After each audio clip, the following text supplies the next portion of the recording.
Hello students, welcome back to my channel Lightup Knowledge and welcome to today's video. I hope you all are doing well. In today's video, we will discuss about nouns gender part 3. We will talk about the rules governing to the gender of the nouns. Basically, in the previous video we've done some basic features of noun genders, then we talked in detail about the common gender, and today we will discuss about the rules governing the gender of the nouns. There are three basic rules which you have to keep in mind before solving such questions. Without any further ado, let's get started. The first point is collective nouns, even when they denote living beings, are considered to be of neuter gender. So basically collective nouns are those nouns which refers to the collection of nouns. For example, a herd of cows, a band of musicians, etc. So these collective nouns, even when they are denoting living beings, they are pointing to living beings, they are considered to be of neuter gender. If you look at these examples, Mr. Smith had a herd of cows. He kept a herdsman to look after her. So yeah, this sentence is incorrect because you have this in neuter gender. If you see the next example, Mr. Smith had a herd of cows. He kept a herdsman to look after it. So this is correct because what do we do when we are using collective nouns?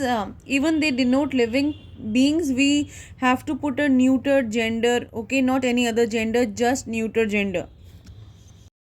Point number 2 says that young children and lower animals are referred to as of the neuter gender. So, young children like toddlers and infants are considered to be of neuter gender, and lower animals like mouse and ant are considered to be of neuter gender. If you look at these examples, the baby loves his toys. So, again, it is his toys, which is incorrect because we have to put a neuter gender here. Similarly, the next example is the baby love its toys. This is correct because we have put a neuter gender here. Similarly, the next example, the mouse lost his tail. So instead of his tail, we have to put its tail when the cat pounced on him, not him. The cat pounced on it will be correct.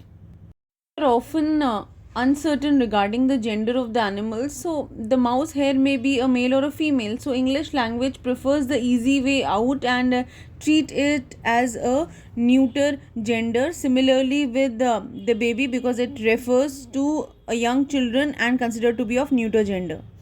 Point number 3 is when objects without life are personified, they are considered to be. So when you personify an object, personify is when you adjoin a human attribute to a non-living thing, that is personification. For example, the sun was walking. So normally humans walk. The attribute of a living being is put to a non-living thing, that's personification. The masculine gender if the object is remarkable for strength and violence. So we'll put a masculine gender, okay, when you'll personify an object which is related to strength and violence. For example, sun, summer, winter, time, death, etc. The next point is the feminine gender. So we will attribute a feminine gender to the personification of an object if it is remarkable for beauty, gentleness, gratefulness, which are the attributes of which are considered to be an attribute of female. Okay, so we'll put a feminine gender. Example is earth, moon. For example, you always say mother earth, so you have a feminine picture towards it.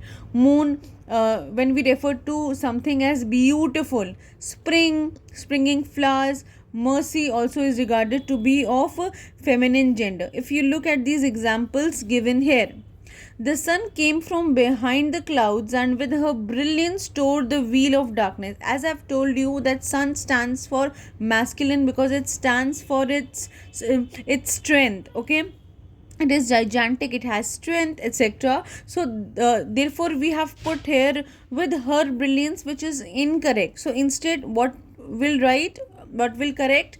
That the sun came from the clouds, and with his brilliance tore the wheel of darkness. That will be correct, because the sun is to be considered of a masculine gender, because we regard it as remarkable of strength, power. So yes guys, that was all for today's video. I hope you understood all the three rules governing to the gender of the noun and you found it useful.